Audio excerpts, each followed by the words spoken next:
Hi, it's Joe and Steve from Freshagenda. And Steve, this week we're out of quarantine. You've had a haircut. We're almost human again. Just about. So it's time to reconnect with the world and what's going on in dairy markets. We're running around a few background issues, I suppose some updates in data, and a recap on last night's GDT result. Yep. If we can find something to talk about in that. Yeah. All right. It was pleasantly boring. But first off, we're going to have a look at August trade. So just in overnight, we had some European data that allows us to add up the full picture. And as you can see there, mostly positive. Butterfat still remains weak in that latest trade data, but overall trade grew year on year, about 3.5%, I think, in percentage terms. But as you can see, that growth is declining.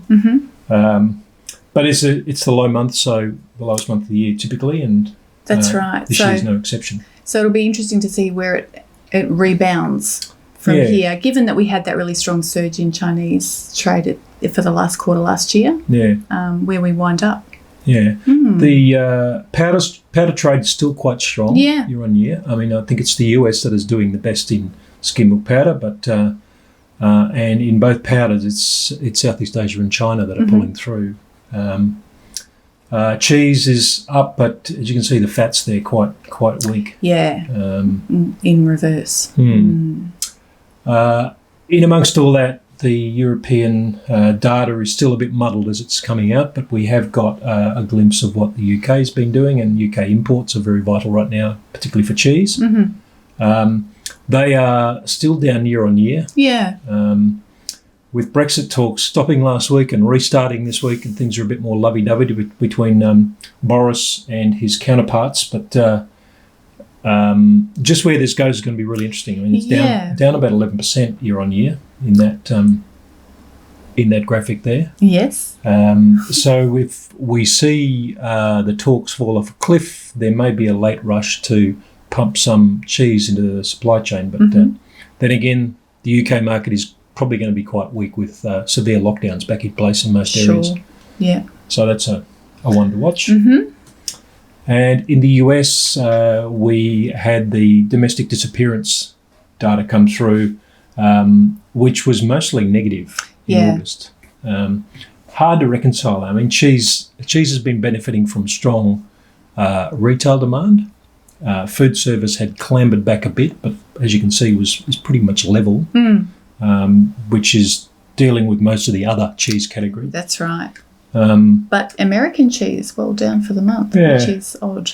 And that could have been a bit of a rush to fill things earlier, or maybe there's a little bit of a slowdown with openings going on that retail demand slowed down a bit, perhaps. I have to watch and see because it's not clear really from here, is it? But total cheese has been trending about 2% higher, so that's where it needs to be with milk supply growing so strongly. And milk supply data came through as well. So over to GDT, and I guess this is one of the most boring events we've seen for some time. But with all the drama and all the uncertainty going on in the world, no news is pretty good news. I think this is the fact that not much happened. But some big things happened, but we had to dig a fair bit into the detail to actually come up with much worth talking about. But prices are steady, and as you say, given the state of the world, that's probably a bit of a good result heading into the flush of the season for New Zealand. So demand was below average across the board, and you can see the major powders there. It's just enough to keep it basically, in average terms, or just a little bit below average terms. So that was supportive. And when we looked though at butter and cheddar, they were firmer. And a little bit of background context there. So New Zealand prices are not competitive in butter anymore with the American product, and we hear some talk of export orders being sought out of the US. That'll be interesting to watch. But the tight differences between European and New Zealand cheddar will also be a factor.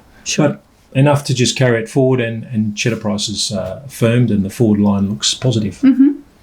The dominance, though, this time, and the thing that we did see throughout, is that China was quite dominant in whole milk powder, skim milk powder, and butter in particular. It took most of the butter sales. even though it's a small volume. So there's a new chart we use to just show some directional trends for the major buying regions and the major commodities, comparing previous event, season to date, and same time last year. So just a bit of a barometer there, but there's a lot of red arrows there. There are a lot of red arrows, and again, in the context, you might expect that, but still some green shoots. And China, so critical. And the fact that they've recovered so quickly from the virus is really telling. Yeah. And that skim milk powder premium, no, keep going. Skim milk powder premium continues to narrow. So Arla product coming up a bit, New Zealand weakening a little bit. Yeah, small differences, but again, below the average there. So chart of the week, Joe, you're digging back into the US data. Yeah, back into the US and just looking at some of the commercial disappearance numbers that have just come through this week. That's for August. So a little bit of a weakening in disappearance, and those days in stocks, they've come back a little bit, but they're still well above year-on-year numbers. So it will be interesting to watch. Again, in the next couple of months, we're heading into the festive season, a few more people inside, lockdown perhaps. Lots more baking. Not so much entertaining, perhaps, but we'll see how that travels for the next little while. I think the promotional activity will be all important, and that's probably underway right now. But if prices are so low, then that might inspire a bit more of a pull-through from retail markets. That's right. With a little bit of help from exports. Exactly. All right. Well, that's a wrap from us. Thanks for watching. We'll be back hopefully next week. Goodbye.